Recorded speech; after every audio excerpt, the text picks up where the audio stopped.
Pemirsa, kami potong dulu, kami akan melihat pemantauan konferensi pers yang akan dilakukan oleh Presiden Joko Widodo. Bapak, Ibu, dan saudara-saudara sebangsa dan setanah air yang saya hormati, kita merasakan semuanya dampak dari pandemi COVID-19 yang dirasakan oleh masyarakat luas, baik itu pengusaha, pegawai, pekerja pabrik, supir taksi, supir bus, supir truk, kernet, pengemudi ojek, petugas parkir, para pengrajin, pedagang kecil, pelaku usaha mikro, dan masih banyak lagi.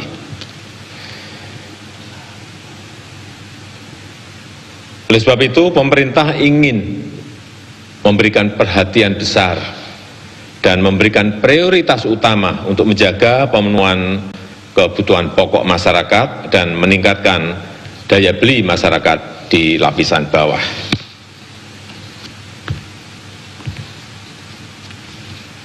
Pada tanggal 31 Maret yang lalu, saya telah menyampaikan kebijakan mengenai penerima manfaat dari program Keluarga Harapan yang diberikan kepada 10 juta keluarga penerima. Jumlahnya, total anggarannya adalah 37,4 triliun rupiah. Kemudian yang berkaitan dengan kartu sembako diberikan kepada 20 juta penerima. Per orang diberikan 200.000 per bulannya dan totalnya adalah 43,6 triliun rupiah. Kemudian kartu prakerja yang sudah saya sampaikan yang lalu juga 5,6 juta orang, insentif pasca pelatihan sebesar Rp600.000 selama 4 bulan. Anggaran yang disiapkan adalah 20 triliun rupiah. Kemudian juga pembebasan tarif listrik 450 VA dan diskon tarif listrik untuk 900 VA, yang tadi yang 450 VA 24 juta pelanggan dan yang 900 VA 7 juta pelanggan. Anggaran yang disiapkan adalah 3,5 triliun rupiah. Dan dalam minggu ini pemerintah telah memutuskan beberapa kebijakan bantuan sosial yang baru, yaitu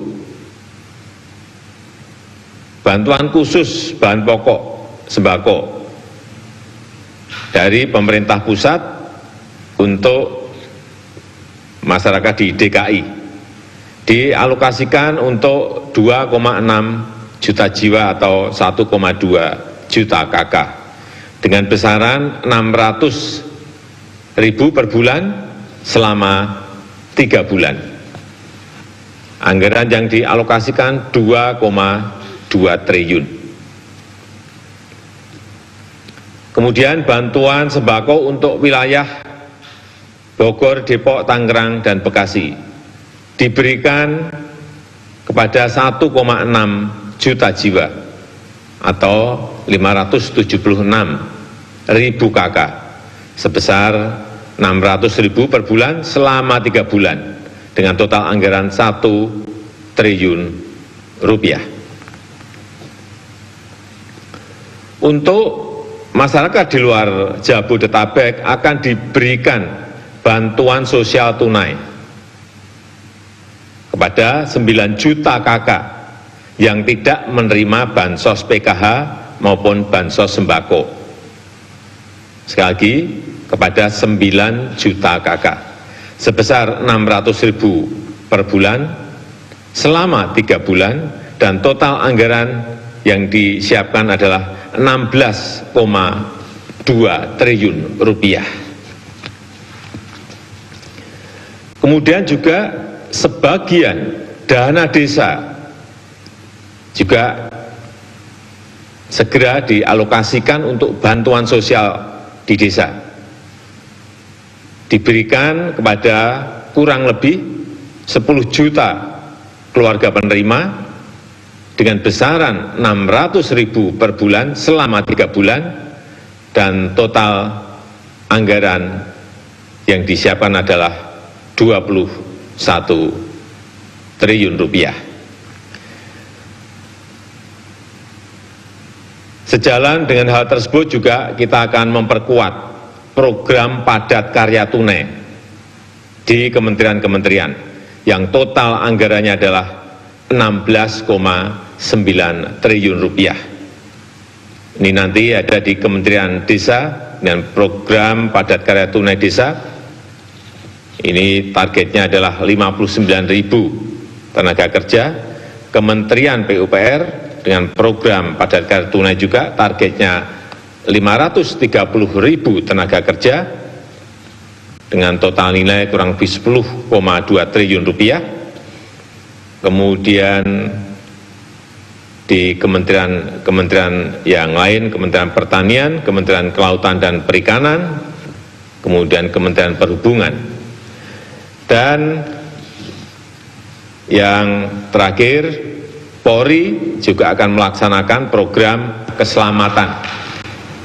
Ini seperti program Kartu Prakerja, namanya program keselamatan oleh Polri, yang mengkombinasikan bantuan sosial dan pelatihan.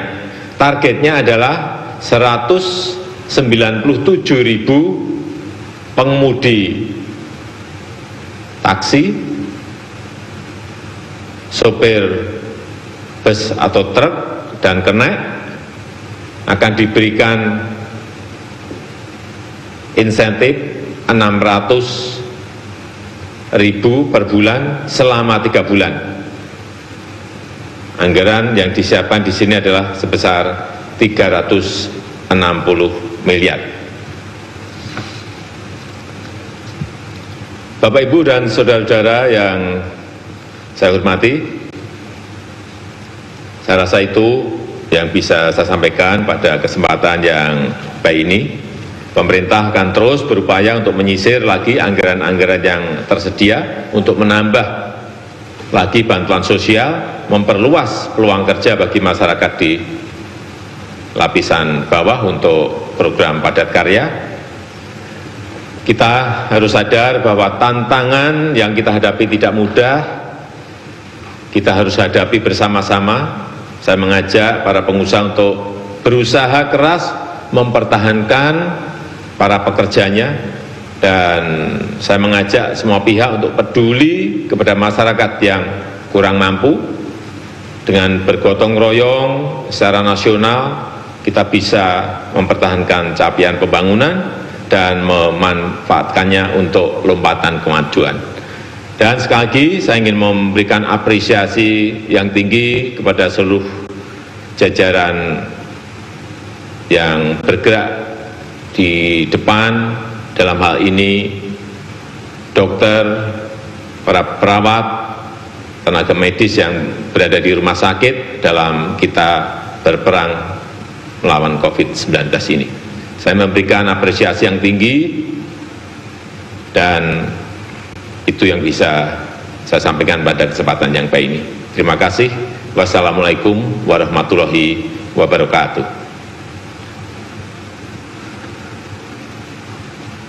Baik Pak, selamat siang. Sudah ada beberapa pertanyaan dari wartawan yang sudah masuk. Yang pertama dari Hani dari LKBN Antara. Pertanyaannya adalah bagaimana sebenarnya kebijakan mudik pemerintah terkesan tidak tegas dan tidak satu suara dalam menentukan kebijakan soal boleh tidaknya mudik.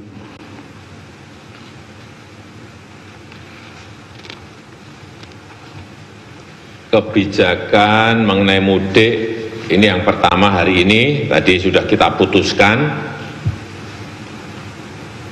bahwa untuk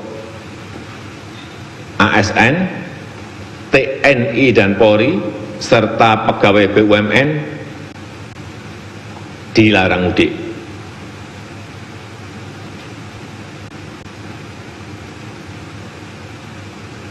Kemudian untuk masyarakat, kita akan melihat lebih detail di lapangan,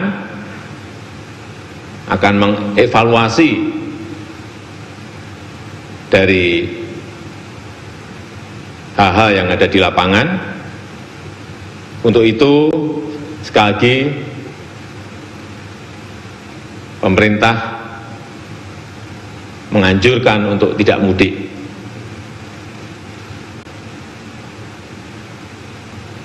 Dan tadi sudah saya sampaikan bahwa penyaluran bantuan sosial khususnya di Jabodetabek kita berikan ini untuk agar warga mengurungkan niatnya untuk mudik. Kemudian juga transportasi umum juga akan kita batasi kapasitasnya. Kemudian yang memakai kendaraan pribadi juga akan kita batasi dengan pembatasan kapasitas angkut mobil dan motor. Baik, berikutnya yang kedua Pak, dari Dimas Jarot dari katadata.co.id. Terkait dengan bansos yang akan diberikan pemerintah bagi warga Jabodetabek, bagaimana memastikan warga tidak mudik ketika sudah menerima bansos? Apakah akan ada sanksi jika warga tersebut tetap mudik walau sudah menerima bansos? Ya, tadi sudah saya sampaikan bahwa bantuan sosial khusus untuk Jabodetabek ini agar warga tidak mudik. Tetapi sekali lagi nanti akan ada evaluasi dan kemungkinan juga bisa kita akan memutuskan hal yang berbeda setelah evaluasi di lapangan itu kita dapatkan. Tetapi memang perlu saya sampaikan bahwa dari awal pemerintah sudah melihat bahwa mudik lebaran ini bisa menyebabkan meluasnya penyebaran COVID-19 dari Jabodetabek ke daerah-daerah tujuan. Tapi pemerintah juga mengkalkulasi bahwa ada dua kelompok pemudik yang tidak bisa begitu saja kita larang-larang. Karena ada juga yang pulang kampung karena alasan ekonomi. Yang kelompok pertama, warga yang terpaksa pulang kampung karena masalah ekonomi setelah diterapkannya pembatasan sosial, sehingga penghasilan mereka turun atau bahkan tidak memiliki pekerjaan dan tidak memiliki penghasilan. Kelompok yang kedua adalah warga yang mudik karena tradisi yang sudah puluhan tahun kita miliki di negara kita Indonesia. Jadi sekali lagi, pembatasan mudik dan kemungkinan adanya larangan mudik itu akan kita putuskan setelah melalui evaluasi di lapangan yang kita lakukan setiap hari. Tetapi sekali lagi, bahwa larangan mudik untuk ASN, untuk TNI dan Polri, serta pegawai BUMN, serta anak perusahaannya, itu per hari ini bisa saya sampaikan. Baik, berikutnya yang ketiga, yang terakhir Pak, dari Liza Liputan6.com. Pak, kenapa aturan PSBB terlalu berbelit-belit dan birokratis? Sementara dalam kondisi pandemi virus corona seharusnya cepat mengambil keputusan. Saya kira kita semuanya dalam kondisi seperti ini jangan sampai mengambil keputusan itu salah. Semuanya harus hati-hati dan tidak gerusa-gerusu. Dan juga perlu saya sampaikan bahwa pelaksanaan PSBB ini tidak diberlakukan secara seragam di seluruh Indonesia, melainkan kita ingin melihat kondisi masing-masing daerah. Dan PSBB ini ditetapkan oleh Menteri Kesehatan. Dan Kita tahu bahwa keputusan memberikan PSBB atau tidak, baik itu yang berkaitan dengan peliburan sekolah, penutupan kantor, pembatasan kegiatan keagamaan, pembatasan kegiatan-kegiatan di umum, ini harus melihat beberapa hal, yaitu jumlah kasus yang ada, jumlah kematian di setiap baik kabupaten, kota maupun provinsi, dan tentu saja didasarkan pada pertimbangan epidemiologis, besarnya ancaman, dukungan sumber daya, pertimbangan ekonomi, sosial, budaya, dan keamanan. Ini penting sekali lagi, kita tidak ingin memutuskan itu gerusa-gerusu, cepat tetapi tidak tepat. Saya kira lebih baik kita memutuskan ini dengan perhitungan, dengan kejernihan, dan kalkulasi yang detail dan mendalam. Saya rasa itu yang bisa saya sampaikan. Baik, cukup Pak. Terima kasih.